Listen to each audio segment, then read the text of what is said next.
¿Qué tal, Mario? Muy buenas noches. Un gusto grande que estés en contacto aquí con esta audiencia televisiva tan fuerte de la provincia de Santa Fe a través de Ver TV. ¿Cómo estás?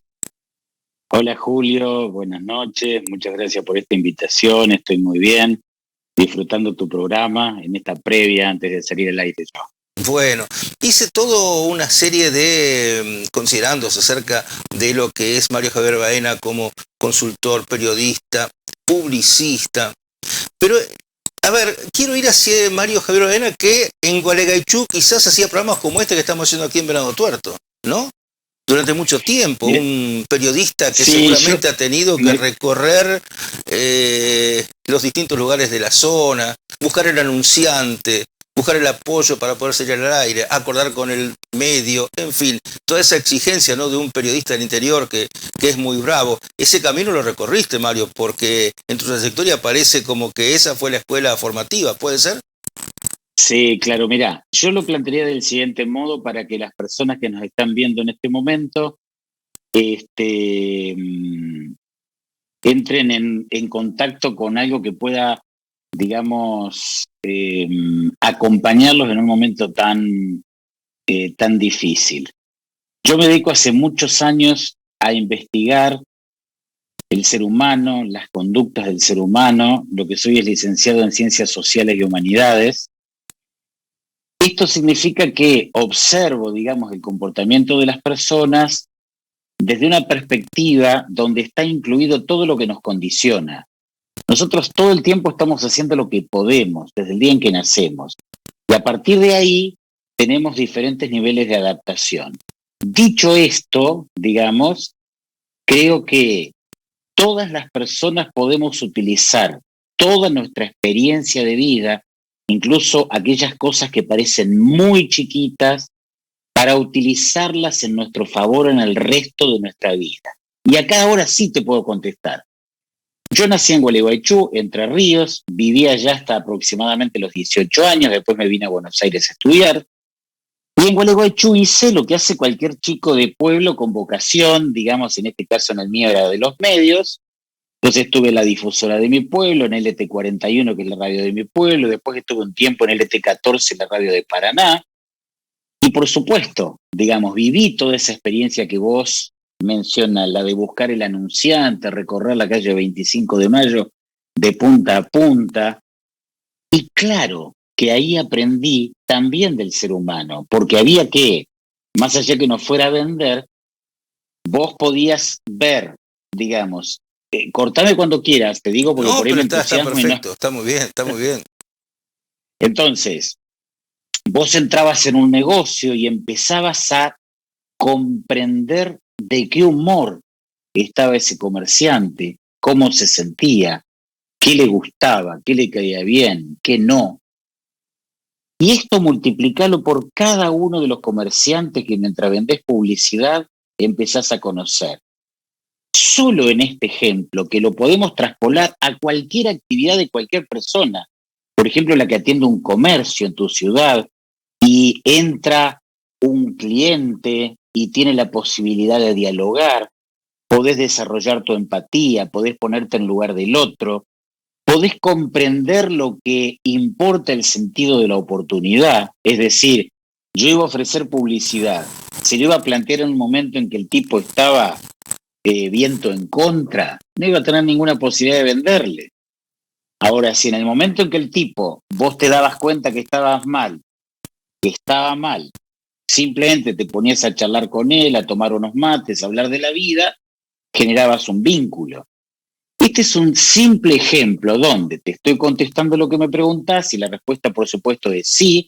Arranqué en un pueblo chico, estuve en el medio, viví lo que es construirse a uno mismo, pero ahí ya estaba también la semilla de comprender al ser humano, comprender las personas, comprender nuestras problemáticas.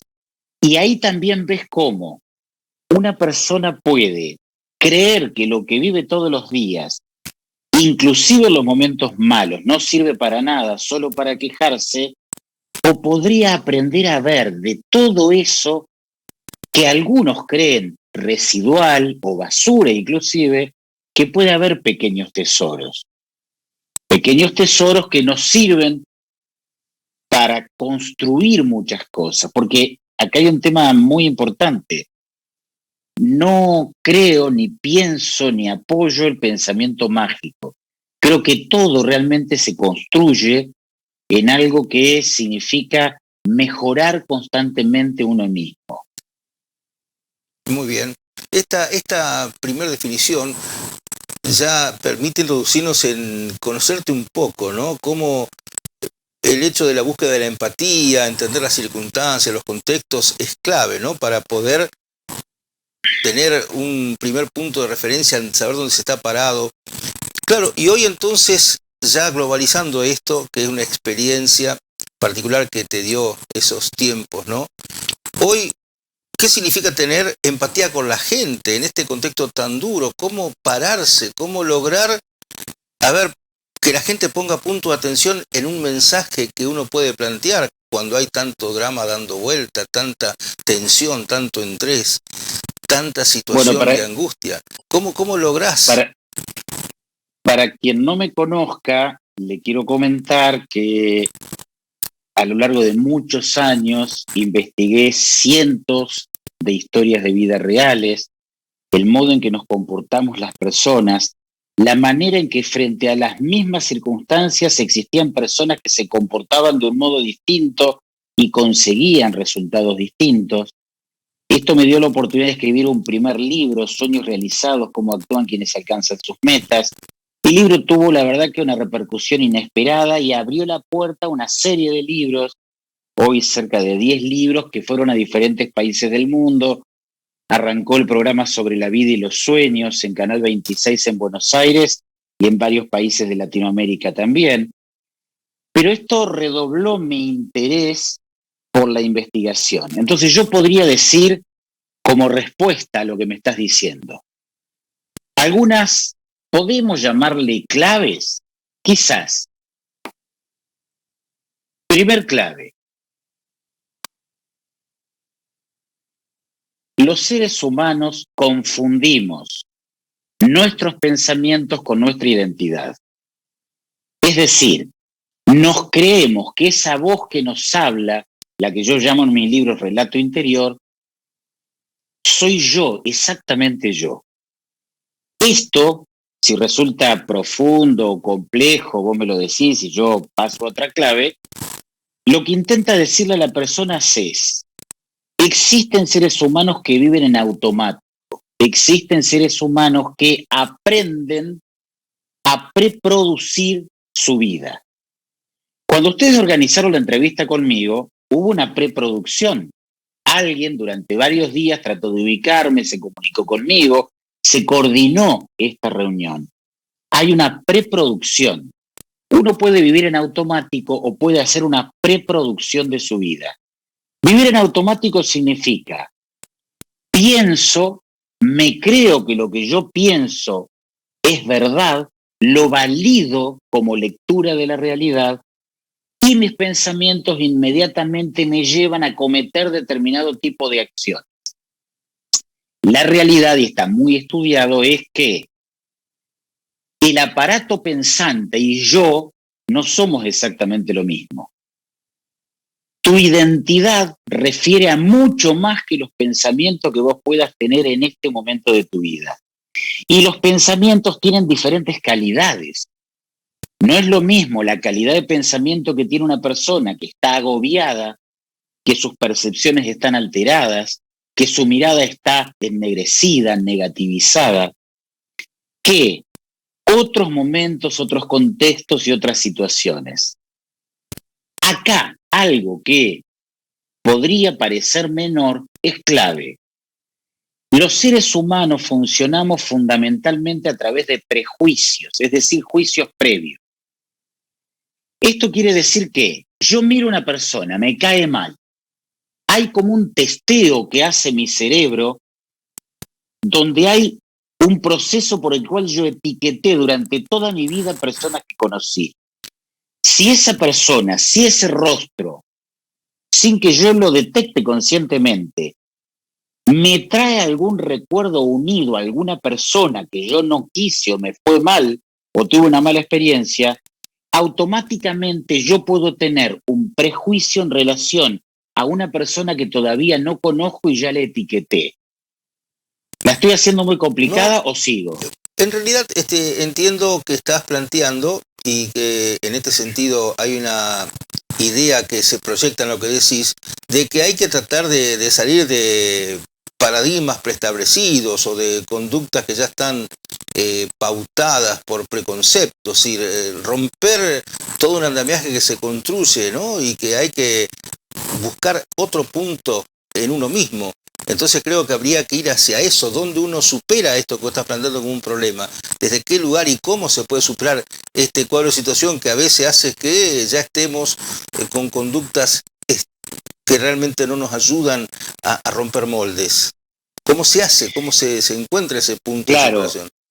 Claro, fundamentalmente, si yo soy capaz de entender que en determinadas circunstancias mis percepciones están alteradas, yo dejo de ser en algún punto confiable para mí mismo, tengo que ser capaz de producir determinados esfuerzos por validar aquellas cosas que yo prejuzgo. Básicamente, los seres humanos tenemos la oportunidad de transformarnos a nosotros mismos, aceptando que la vida, la mayoría de las veces, o muchas veces, no es como nosotros quisiéramos que sea. La vida es como es. Y nosotros nos vamos fundamentalmente adaptando de distintas maneras. Y tenemos como comportamientos adquiridos a los cuales volvemos y repetimos, salvo que seamos capaces de autoobservarnos, ver esos comportamientos que repetimos y modificarlos. Ahora, ¿por qué es tan difícil hablar de esto de esta manera? Porque estamos generalizando. Es mucho más fácil cuando viene un planteo concreto, cuando viene un problema concreto, una persona que te dice, me pasa esto, me pasa aquello.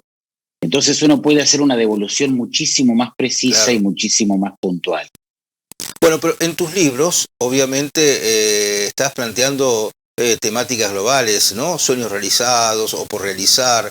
Estás abordando indicadores generales que de alguna forma son miradas que, bueno, después se particularizan en cada caso individual. En ese punto empezaste a plantear claves. Yo me gustaría que desarrolles justamente cómo lograr salir de ese modelo, ¿no?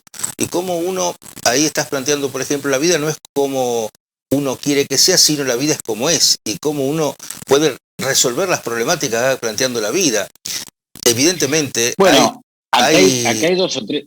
Sí, te escucho. Acá hay dos o tres caminos que son bastante concretos. Por ejemplo, nosotros nos estamos todo el tiempo contaminando con sobreinformación. Esa información en general nos daña y nosotros confundimos lo que va a ser la vida efectivamente con lo que nos pronostican que va a suceder. Nos terminamos paralizando de miedo.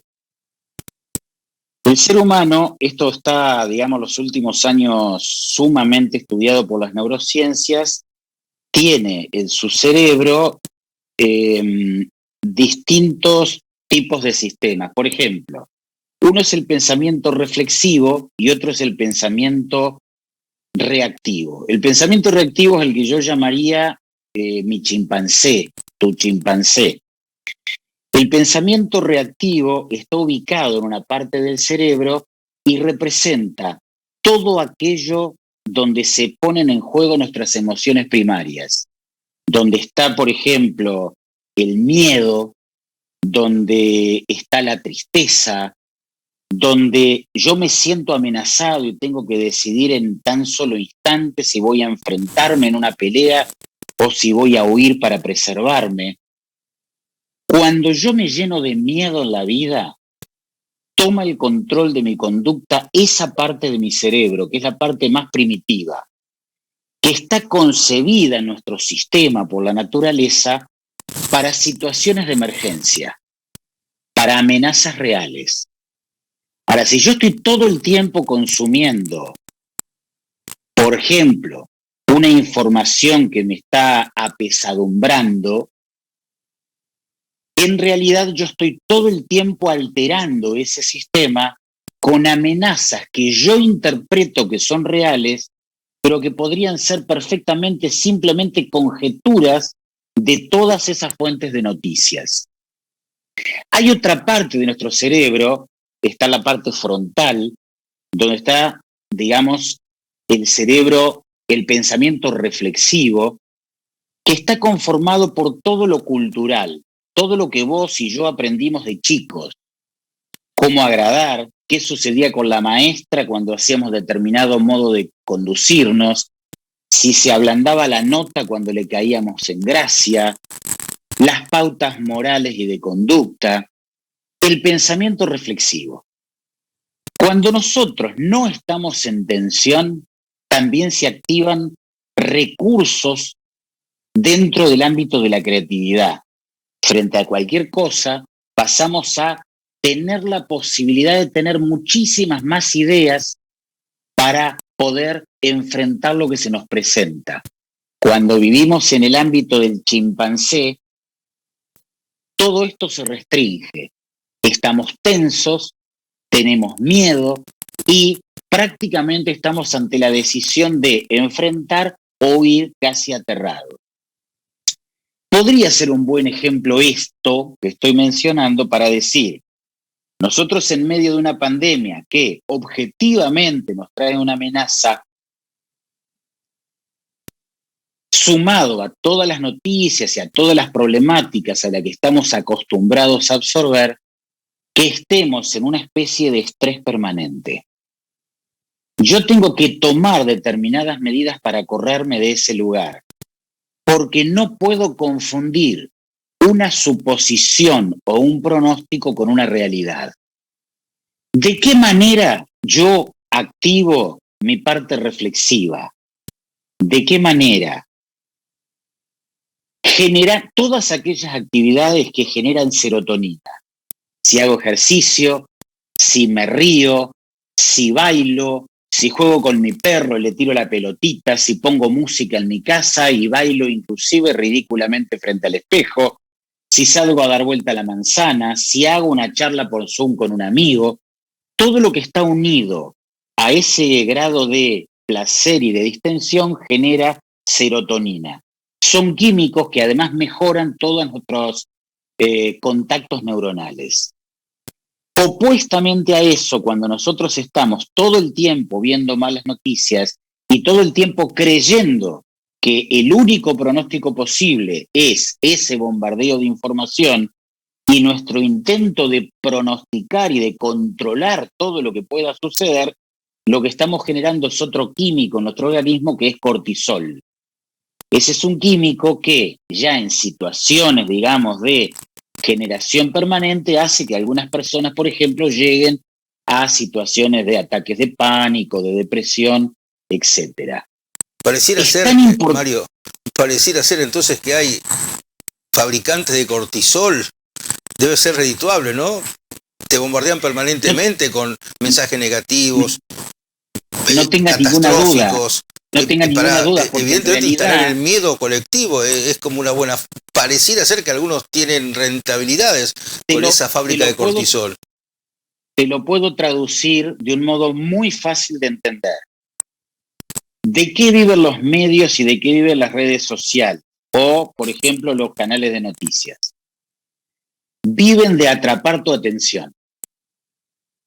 Si te tienen a vos, tienen audiencia. Y si tienen audiencia, pueden hacer ver, entre otras cosas, la publicidad. Pero también hay intereses creados y, por supuesto, también te pueden operar y hacer ver lo que te quieren hacer ver. Perfecto. Entonces, el ABC de esto es, yo tengo que lograr la atención de mi audiencia de cualquier manera. Esta es la lógica del medio, pero también la lógica de las redes sociales. ¿Qué está estudiado? ¿Qué genera? ¿Cuál es el punto de mayor atención en el ser humano? Y que va inclusive a tocar sus cuerdas de carácter inconsciente. Alarma. Miedo. Cualquier cosa que alarme capta tu atención, inmediatamente. Te va a desplazar de cualquier cosa que estás haciendo y quieras o no quieras, sin llegar a pensarlo, se conectó inmediatamente el chimpancé. La tapa Alarma. roja. La tapa roja de algún canal televisivo. Urgente. Sí, bueno, y todos los canales están todo el tiempo poniendo, suponete, urgente, urgente. Y cuando te das la noticia, claro, vos te das cuenta que de cada 10, 9 no eran urgentes. claro. ¿Sí? Y lo mismo ocurre en las redes sociales, digamos, estamos en un sistema globalizado que funciona con estos códigos, digamos. Si yo no aprendo a preservarme yo mismo, si no entiendo que todo lo que están tratando es de captar mi atención a cualquier precio, aunque mi vida se destruya, no tengo el ABC, no me sé proteger a mí. Ahora, ¿qué generaría serotonina? Ser capaz de soñar. Entonces va a venir un derrotista y te va a decir, no, no existe ninguna posibilidad de soñar. Pero la vida no es algo que nadie particularmente pueda controlar. La vida es algo que transcurre y que siempre te sorprende. Te digo más, si quisiéramos ir en un solo ejemplo, porque no me interesa mucho meterme en eso, en un ejemplo de la situación nacional. El pronóstico es, digamos, muy negativo. En un momento determinado cambiaron determinadas variables internacionales en relación a la exportación de producidos por el campo. Y resulta que se genera un ingreso en miles de millones de dólares para el país que eran inesperados. Eso, el pronosticador, ¿lo podía pronosticar? Para inclusive poner un ejemplo en algo que no depende de mi voluntad ni la voluntad del otro. En la vida suceden cosas. Y así como suceden cosas malas que nos atraen muchísimo, también suceden cosas buenas que muchas veces pasan desapercibidas. Lo que digo es, el secreto principal es, punto 1, protegerme de todo eso porque es absolutamente autodestructivo. Punto número 2, ocuparme de mi radio de acción. ¿Qué es mi radio de acción? Accionar a lo que depende de mí. ¿Hay algo más sencillo, más básico, más elemental que accionar a lo que depende de mí? ¿Qué depende de mí? ¿Qué puedo hacer mejor hoy? Alguien está muy mal anímicamente, pero lo súper comprendo. ¿Quién no ha estado mal anímicamente? Todos. Ahora, yo he conocido personas que hacen 99% lo mismo de siempre. Un 1% cambian algo en su vida, un 1%, y ese 1% es el que va a generar que poco a poco los territorios de sus mejores partes crezcan y los territorios más oscuros de esa persona empiecen a ceder. Yo tengo que actuar, yo tengo que accionar, yo tengo que hacer algo. Si yo no me estoy pudiendo levantar para trabajar, no tengo ánimo, tengo que decir, bueno, ok, ¿puedo llorar 8 horas? ¿Podemos empezar a llorar 7 horas, 30 minutos y 30 minutos a hacer algo? Es un ejemplo muy extremo porque me apasiono, pero lo que digo es, cualquier persona que haga la prueba simplemente de decir, a ver, en todo esto yo soy espectador, en todo esto yo soy crítico, ¿qué creo que va a cambiar en mi vida por dedicarme a mirar, absorber eso y criticar? Es obvio, no me necesitan a mí para que lo diga. Es obvio, lo sabemos todos. Quizás yo simplemente lo estoy recordando. Se trata de ser hacedores, no de ser críticos, de hacer un poquitito lo que depende de mí. Trato mejor a mi hijo, trato mejor a mi mujer, trato de mejorar algo chiquitito en el kiosco, ponerme a pensar, a ver, el kiosco que está acá a una cuadra no está vendiendo tal cosa, yo voy a probar. Ahora, el relato interior, no, ahora en esta época no va a funcionar nada, mirá cómo está todo, que la pandemia, que esto, que la economía, que el país. No, accioná. Porque en el accionar, aún en el fracaso, tenés la posibilidad de la prueba y el error. ¿Qué más sabio que la prueba y el error? Cuando yo acciono, hago esto, es raro que todo salga mal. Capaz que salen 9 cosas mal, una bien. Ah, viene por acá. Así la mayoría de los negocios, de los comercios, de los profesionales descubren qué funciona, qué no funciona, por dónde va, pero es prueba y error. Y para tener prueba y error tenés que accionar, perdón. No, y además el tema de la preocupación, ¿no?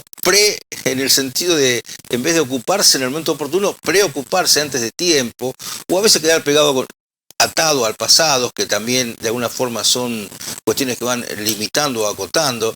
Esto también, ¿no? Son puntos que hay que tratar de evitar, ¿no? Recuerdo siempre el ejemplo de un nadador en la prueba Santa Fe Coronda que era candidato a ganar la prueba maratón náutica, ¿no? Una carrera de 40 kilómetros en el río Paraná, que él se frustró. A los pocos metros se quedó ya agotado. Le preguntaron qué había pasado. Había corrido la carrera mentalmente toda la noche. Le había estado compitiendo y ganando. Y todo ese esfuerzo psíquico en la previa. Después, cuando se tiró a las aguas profundas del río, ya tenía su energía agotada, ¿no? Esto también le pasó a un deportista en alta competencia. Lo contó como ejemplo de por qué él se había frustrado, ¿no? Cómo también hay que buscar ocuparse de los temas en el punto del momento exacto, ¿no? Sí, yo creo que una palabra clave en la vida es accionar. Si yo, digamos, obviamente realizo muchas conferencias, talleres, y por ahí cuando vos decís accionar, viene una persona y te dice, sí, pero yo no sé qué quiero. Entonces, bueno, hay metáforas. Está el tipo que no sabe si ir al norte, si ir al sur. Y yo le digo, mirá, si no sabés, probá yendo. No sabés ir a Bariloche o a Mar del Plata. Probá arrancando para Mar del Plata. De camino vas a ir reafirmando internamente que hiciste lo correcto o que no era lo correcto. Pegás la vuelta y vas para el otro lado. Pero si vos creés que las cosas en la vida se van a resolver porque estés elucubrando en tu casa, pensando y que así vas a descubrir hacia dónde ir, estás equivocado. Eso es también pensamiento mágico. Accionar significa intentar, por pequeño que sea, por chiquito que sea, porque eso de hacer te va a generar una energía completamente diferente. Y hay cosas que la vida pone adelante de nosotros, digamos, por la naturaleza misma de las cosas. Esto es como una persona que sufre un corte en la piel, digamos. Uno no está diciendo, ¿y ahora qué hago? ¿Y ahora qué hago? No, la piel se va a reparar solo. Lo único que tenés que hacer es no ir en contra de vos mismo, no estar arañando la cascarita. Si vos te hiciste un buen lavado y esperás un tiempo suficiente, se va a regenerar solo.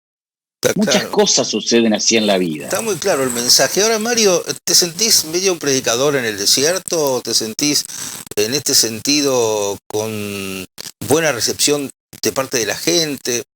¿Qué está pasando? Mira, porque estás haciendo programas exitosos en televisión, has producido muchos trabajos. Hasta incluso, bueno, uno vio en tu historial en la Feria del Libro también mucho de tu aporte, ¿no? Como publicista. Ahora, uno escucha tu mensaje y entonces mi pregunta es si te sentís predicador en el desierto o no. Al contrario, encontrando que hay buena recepción. Te quiero ser completamente sincero porque me encanta eso, porque no tengo nada para comprar ni para vender. Digo la verdad, por lo menos la mía. Alguna vez, algunos años atrás, yo pensaba que mi contenido podía ser más masivo. Con los años fui aprendiendo, quizás con algo de resignación, que tiene un público, que hay un segmento, que hay gente que desea transformar. Hay otros que quieren distraerse, que quieren tapar, que les duele y lo que quieren es escaparse. Y en ese distraerse hay mucha oferta para distraerse. Digamos, los chusmeríos del ambiente artístico, las noticias. Hay mucho para distraerse y para tapar. Yo no tengo ninguna duda que cuando vos tapás, lo único que haces es postergar. Tarde o temprano, el problema que no enfrentás crece y en algún momento estalla. Todo tiene costos.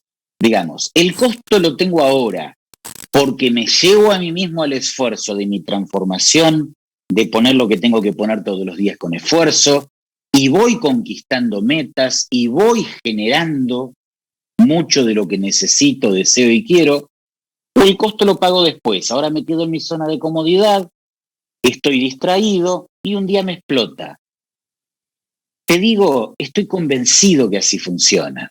Entonces, la respuesta es, hay miles de personas que han comprado los libros, que siguen en la televisión, que se inscriben en Escuela Baena, que hacemos grupos.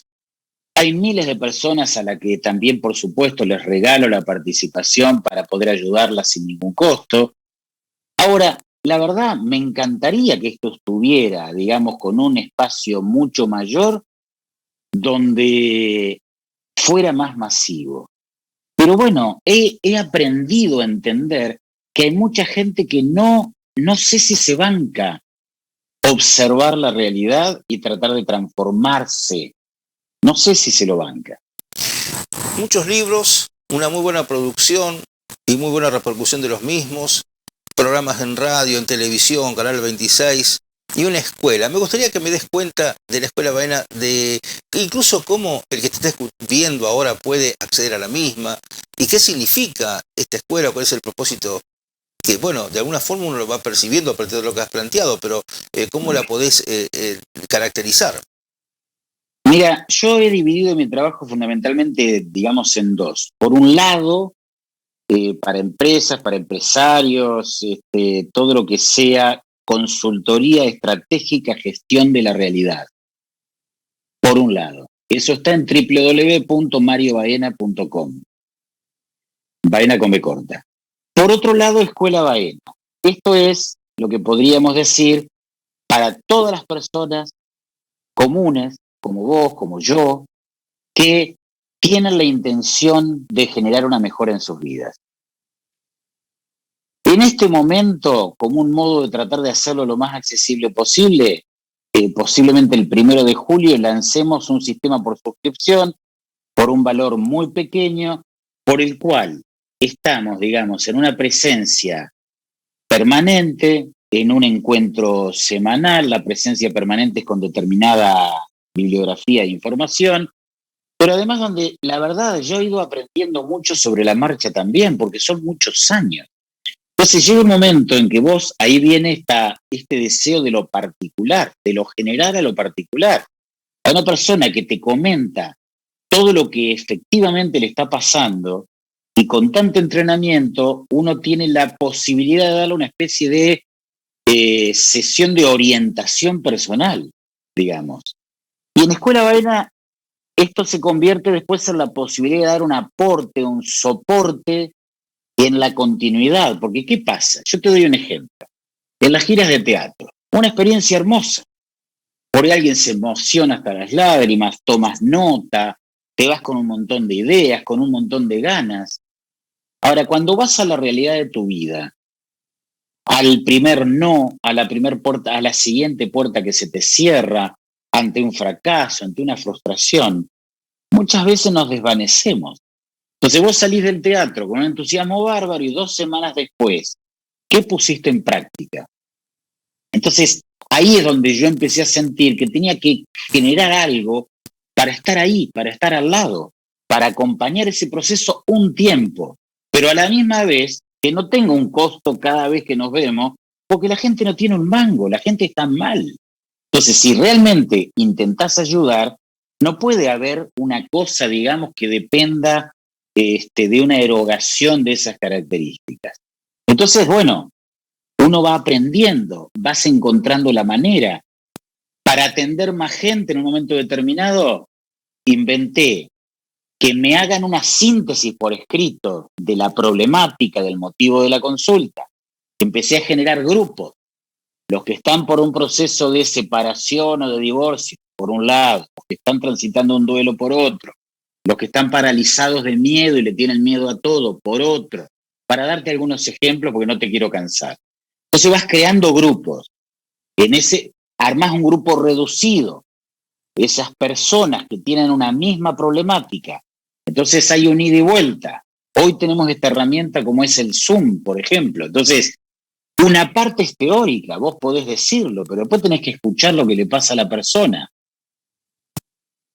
surgen normalmente modalidades de comportamiento. Mirá, no sé si tenés tiempo para que te dé un ejemplo. Me quedo un último minuto que me da el tiempo para ese ejemplo. Bueno, según lo que vos viviste de niño, podés haber tomado para un lado o para el otro. El chico que es burlado en la escuela, por ejemplo, está el que termina siendo un resentido, un envidioso de niño, porque sufrió. Un chico que sufrió, se encerró en sí mismo, se ensimismó. Y ese chico empezó a vivir la vida como una amenaza, no como una aventura. La gente le representa la posibilidad de ser burlado, la gente le representa sufrimiento. Hay otro chico que vive lo mismo y tiene otra reacción totalmente distinta, que por ahí se resiente por lo que le están haciendo y sin embargo dice, yo le voy a demostrar al mundo quién soy. Yo le voy a demostrar simbólicamente a este compañerito que me burla que yo tengo con qué, que yo puedo. Y resulta que el tipo la da vuelta y de la misma burla inventa un motor. Y toda su vida trata de sacar las mejores notas, de conseguir trabajo, de estudiar, de perseguir sueños, quizás por el fantasma de aquella burla que sufrió de niño. Perdí el hilo, no me acuerdo exactamente de dónde venimos. Pero este es un ejemplo de el modo de comportamiento adquirido desde niños por distintas circunstancias, a veces menores, a veces casuales, que sin darnos cuenta, 20, 30, 40, 50 años después, repetimos sin darnos cuenta. La autoobservación, el descubrir este modo de comportamiento que repetimos, es un gran paso adelante, porque empezamos a ver que tenemos que ser más estratégicos, que no se trata de ganar discusiones en la vida, sino de lograr mis conquistas, de ir por mis logros. La energía que pierde alguna gente en ganar discusiones, en perderse en cosas que adquirió por ahí como un modo de comportamiento único y que en pequeñas, sencillas revisiones puede superar. Mario, la verdad que un mensaje formidable, muy útil, en estos tiempos realmente particularmente útiles, aunque son mensajes para la vida, ¿no? Yo no creo que no hay una mirada meramente coyuntural en todo lo que estás planteando, o sea que creo que son perspectivas profundas que adquieren más valor, por cierto, ¿no? En esta etapa donde hay demasiados miedos y temores. Te agradecemos muchísimo, muchísimo esta comunicación, este contacto y, por cierto, estos mensajes que se vayan multiplicando. Lo estás haciendo con mucho éxito en libros, en medios de comunicación y bueno, esta posibilidad de tenerte aquí para nosotros ha sido muy grata, así que valorizamos mucho este encuentro. Julio, te mando un gran abrazo y gracias por tu calidez humana. También la gente de tu producción, la verdad me he sentido muy agasajado. La gente que quiera acceder pone mi nombre, Mario Baena con B corta, y puede ver un montón de programas de televisión en YouTube, de temáticas, la persona que se siente sola, la persona que está atravesando un duelo, una enfermedad, la persona que sufre violencia familiar. Todas las temáticas las va a encontrar en mi canal de YouTube.